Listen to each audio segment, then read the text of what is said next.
बरेली में सामूहिक धर्मांतरण का प्रयास किया जा रहा है। ऐसे दिखाया जा रहा है कि हिंदू कन्वर्ट हो रहे हैं, इस्लाम कबूल कर रहे हैं, जबकि यह सच्चाई नहीं है।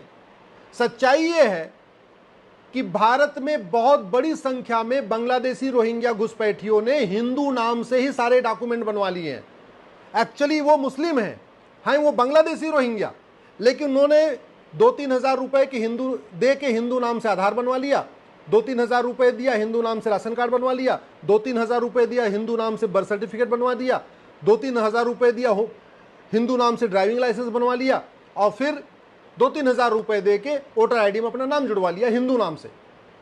हैं वो मुस्लिम, हैं वो घुसपैठिए, और अब वो कन्वर्ट हो रहे हैं वापस में सबको दिखाने के लिए कि हम तो हिंदू धर्म छोड़ के इस्लाम कबूल कर रहे हैं। एक्चुअल में वो पहले मुस्लिम ही थे। और ये बात मैं पिछले 10 वर्षों से कह रहा हूं, आने वाले टाइम में पूरे देश में ये होगा।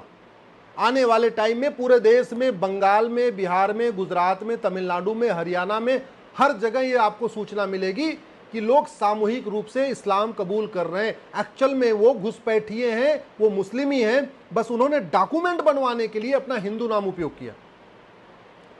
जब तक कांग्रेस की सरकार थी, यूपीए 1, यूपीए 2, मनमोहन सिंह प्रधानमंत्री थे, तब तक ये बांग्लादेशी रोहिंग्या अपना जो डॉक्यूमेंट बनवाते थे वो मुस्लिम नाम से, अपने असली नाम से ही बनवाते थे।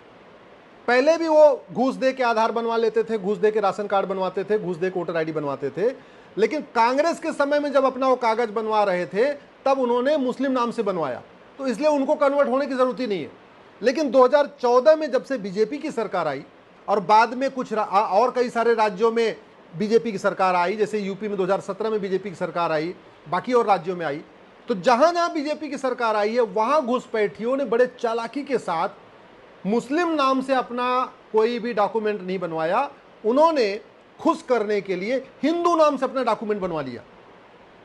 ये बांग्लादेशी रोहिंग्याओं ने जहां जहां बीजेपी का शासन था, और खासतौर पे 2014 में मोदी जी के आने के बाद बड़ी चालाकी से उन्होंने पैसा दिया और हिंदू नाम से आधार बनवा लिया, फिर 2-3 हज़ार रुपए दिया, हिंदू नाम से उन्होंने राशन कार्ड बनवा लिया, फिर घुसपैठियों ने 2-3 हज़ार रुपए दिया, हिंदू नाम से बर्थ सर्टिफिकेट बनवा लिया, हिंदू नाम से उन्होंने ड्राइविंग लाइसेंस बनवा लिया, हिंदू नाम से उन्होंने बैंक में खाता खोल लिया, हिंदू नाम से उन्होंने बाकायदा वोटर आईडी में नाम जुड़वा लिया। अब वो केंद्र सरकार की सारी योजनाओं का फायदा उठा रहे हैं, गरीबी दिखा के राज्य सरकार की योजनाओं का सारा फायदा उठा रहे हैं। तो जो बांग्लादेशी रोहिंग्या मुस्लिम नाम से बनवाए हैं अपना डॉक्यूमेंट कांग्रेस के शासन में, कांग्रेस के राज्य में, वो तो माइनॉरिटी कमीशन का फायदा उठा रहे हैं। सारा माइनॉरिटी कमीशन का जितनी योजनाएं हैं, माइनॉरिटी अफेयर मिनिस्ट्री की जितनी योजनाएं हैं, सेंटर के माइनॉरिटी की जितनी योजनाएं हैं, राज्यों की जितनी माइनॉरिटी की योजनाएं, वो सारे बांग्लादेशी रोहिंग्या माइनॉरिटी का फायदा उठा रहे हैं। और ये जो हिंदू नाम से बनवाए थे, अब वो इस्लाम कबूल करके फिर माइनॉरिटी बन जाना चाहते हैं और माइनॉरिटी के नाम से योजनाओं का फायदा उठाना चाहते हैं। मैं बार बार कह रहा हूं, ये 1946 का फॉरेनर एक्ट महा घटिया है, सड़ा हुआ है। अगर ये कानून नहीं बदला गया तो भारत बर्बाद हो जाएगा। 2017 में मैंने पीआईएल फाइल करके कहा था सुप्रीम कोर्ट में कि 5 करोड़ घुसपैठी आ चुके हैं, अब तो उनकी संख्या 5.5 करोड़ हो चुकी है। समाधान कठोर कानून, घुसपैठियों और उनकी मददगारों की 100% संपत्ति जब्त करने, घुसपैठियों और उनकी मददगारों की नागरिकता खत्म करने, घुसपैठियों और उनके मददगारों को आजीवन कारावास देने के लिए कानून बनाना पड़ेगा। तभी घुसपैठ रुकेगी और तभी ये घुसपैठी भागेंगे भी।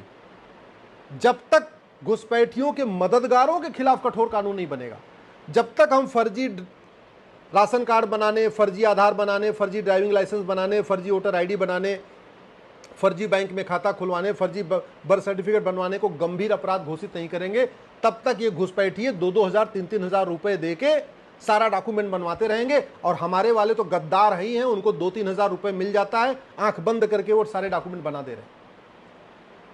घुसपैठ राष्ट्र की सुरक्षा के लिए खतरा है, लेकिन पुलिस इस पे एनएसए नहीं लगा रही है, क्योंकि एनएसए में घुसपैठ को शामिल नहीं किया गया। तो समाधान यह है कि घुसपैठ को राष्ट्र की सुरक्षा के लिए खतरा घोषित किया जाए, जिससे पुलिस एनएसए लगा सके। घुसपैठ को देश की एकता अखंडता के लिए खतरा घोषित किया जाए, जिससे पुलिस इनके ऊपर यूएपीए लगा सके। घुसपैठ को देशद्रोह घोषित किया जाए, जिससे पुलिस इनके ऊपर देशद्रोह की धारा लगा सके। घुसपैठ को वेजिंग वॉर डिक्लेयर किया जा सके, जिससे पुलिस घुसपैठियों और उनके मददगारों पर वेजिंग वॉर लगा सके। घुसपैठ को ऑर्गेनाइज क्राइम घोषित किया जाए, जिससे घुसपैठियों उनके मददगारों पे गैंगस्टर एक्ट लगा दिया जाए। अल्टीमेटली भारत में घुसपैठियों को बसाने के लिए भारत के अंदर से भी फंडिंग हो रही है, भारत के बाहर से भी फंडिंग हो रही है। जो वक्फ बोर्ड बना हुआ है वो भी मदद कर रहा है, जो वक्फ बोर्ड की प्रॉपर्टी है उस प्रॉपर्टी से जो किराया उड़ा आता है उससे भी पैसा आ रहा है। भारत के अंदर जो ड्रग स्मगलिंग से पैसा आ रहा है वो भी घुसपैठियों को सेटल करने में काम आ रहा है। बाहर से जो ज़कात आ रहा है वो भी घुसपैठियों को मदद करने में काम आ रहा है। और ये घुसपैठ इसलिए हो रही है, हमारा कानून सड़ा हुआ है।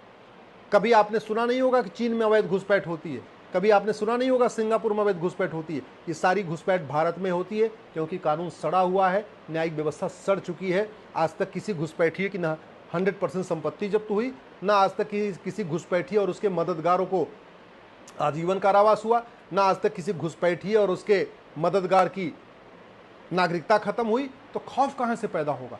जब तक कठोर कानून नहीं बनेगा तब तक घुसपैठ नहीं रुकेगी। और अगर हमने तत्काल कठोर कानून नहीं बनाया तो आने वाले टाइम में, जैसे आपने अभी बरेली में सुना है, तौकीर रजा कह रहे हैं कि लोग सामूहिक धर्मांतरण कर रहे हैं, पूरे देश में घुसपैठियों, जितने घुसपैठियों ने हिंदू नाम से डॉक्यूमेंट बनवाया है वो सब कन्वर्ट करेंगे, सब इस्लाम कबूल करेंगे और पूरी दुनिया को एक मैसेज देंगे कि भारत में बहुत बड़े पैमाने पे लोग सनातन धर्म छोड़ छोड़ के सब इस्लाम कबूल कर रहे हैं। सच्चाई ये है कि जो ये सामूहिक धर्मांतरण हो रहा है ये हिंदू है ही नहीं है, ये सारे के सारे बांग्लादेशी हैं या रोहिंग्या हैं, हिंदू नाम से उन्होंने डॉक्यूमेंट बनवा लिया है।